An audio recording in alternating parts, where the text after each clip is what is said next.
اس قوم کے اندر ایک تہوار تھا۔ اب تہوار سے مراد آج ہمارے اللہ کے ولی جو ہیں ان کے عرس بھی ہوتے ہیں، لیکن عرسوں سے ہم اعتراض نہیں کرتے، ہم اس کے قائل ہیں، لیکن اللہ کے ولیوں کے عرسوں کے اندر جو ایسی رسم و رواج بنائی گئی ہیں جو شریعت کے ساتھ ٹکرائیں، وہ ساری کی ساری ہم اس کو ناجائز سمجھتے ہیں کہ اللہ کے ولیوں کے عرس کے موقع پر تم ان کے آستانوں پر جاؤ، ان کی قبروں پر جاؤ اور جا کر اللہ کے ولیوں کے لیے ایصال ثواب کرو، لیکن ڈول ڈھمکا، ناچ گانا، اس کا شریعت کے ساتھ کوئی تعلق نہیں، بلکہ یہ کام شریعت کے ساتھ ٹکراتے ہیں،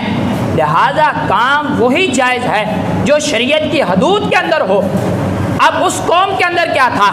کہ وہ قوم ایک میلہ لگایا کرتی تھی، میلہ ایسا لگایا کرتی تھی، بتوں کے قریب جاتے، ان کے سامنے کھانے رکھتے، پینے کی اشیاء رکھتے اور ایک جنگل کے اندر چلے جاتے۔ اب اس قوم کا جب یہ میلہ آیا، انہوں نے حضرت ابراہیم علیہ السلام سے کہا، اے ابراہیم تم بھی ہمارے ساتھ آؤ، اس میلے کے اندر شرکت کرو، ہمیں یقین ہے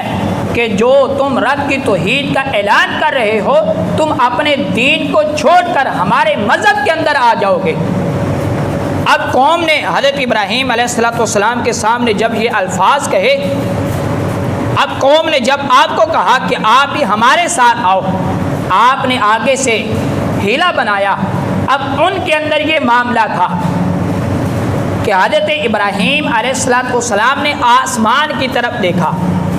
آسمان کی طرف دیکھ کر حضرت ابراہیم علیہ السلام ارشاد فرماتے ہیں کہ مجھے لگتا ہے کہ میں بیمار ہونے والا ہوں۔ اب وہ لوگ بیماری سے ڈرتے تھے، بیمار شخص کے قریب نہیں جاتے تھے۔ اب وہ لوگ آپ کو چھوڑنے پر مجبور ہو گئے، آپ کو چھوڑ کر جنگل کے اندر اپنے میلے کے اندر چلے گئے۔ اب انہوں نے وہی معاملہ کیا، بتوں کے سامنے کھانے پینے کی اشیاء رکھی، اشیاء رکھنے کے بعد جنگل کے اندر چلے گئے، اور جا کر جنگل کے اندر کرتے کیا ہے؟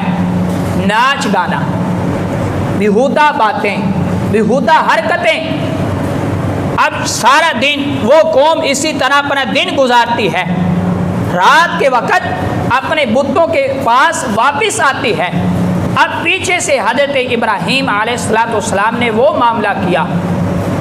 کہ حضرت ابراہیم علیہ السلام بت خانے کے اندر داخل ہوئے، داخل ہو کر آپ نے سارے بتوں کو توڑنا شروع کر دیا، کلہارا لیا، کلہارا لے کر آپ نے سارے بتوں کو توڑا، کسی کا بازو کاٹ دیا، کسی کی ٹانگ کاٹ دی، کسی کا سر اتار دیا، لیکن ان بتوں میں سے جو سب سے بڑا بت تھا اس کے کندھے کے اوپر آپ نے کلہارا رکھا۔ آپ لوگوں کے انتظار میں ہیں۔ اب لوگ جب رات کے وقت اپنے بت خانے کے اندر واپس آتے ہیں، آ کر دیکھتے کیا ہیں کہ جن کی وہ عبادت کرتے ہیں وہ زمین پر پڑے ہوئے ہیں، ٹوٹے پھوٹے پڑے ہیں، کسی کی ٹانگ نہیں، کسی کا ہاتھ نہیں، کسی کا سر نہیں۔ اب جب ان لوگوں نے یہ معاملہ دیکھا، دیکھ کر کہتے ہیں ابراہیم تمہیں پتہ ہے کہ یہ معاملہ، یہ کام، یہ حرکت کس نے کی ہے؟ تو حضرت ابراہیم علیہ السلام نے ارشاد فرمایا کہ وہ بڑا بت، اس سے پوچھو، وہ تمہارا بت جس کی تم عبادت کرتے ہو، تمہارا بتوں میں سے بڑا بت ہے اور اس کے کندھے کے اوپر کلہارا بھی ہے، ہو سکتا ہے کہ بتوں کو اس نے توڑا ہو، اس سے جا کر پوچھو۔ اب قوم آگے سے جواب کیا دیتی ہے؟ اے ابراہیم تم ہمارے ساتھ مذاق کرتے ہو، تمہیں پتہ ہے کہ یہ بت بولتے نہیں، یہ بت سنتے نہیں، یہ بت دیکھتے نہیں۔ تو حضرت ابراہیم علیہ السلام ارشاد فرماتے ہیں کہ اے میری قوم، اگر تم یہ بات جانتے ہو کہ تمہارے یہ خدا سنتے نہیں، بولتے نہیں، دیکھتے نہیں، چل نہیں سکتے، پھر نہیں سکتے، ہاتھ اٹھا نہیں سکتے، تو پھر تم ان کو خدا کیوں مانتے ہو؟ اب حضرت ابراہیم علیہ السلام نے جب ان کے سامنے یہ سوالات رکھے، وہ قوم آگے سے لاجواب ہو گئی، وہ قوم اس کا جواب نہ دے سکی۔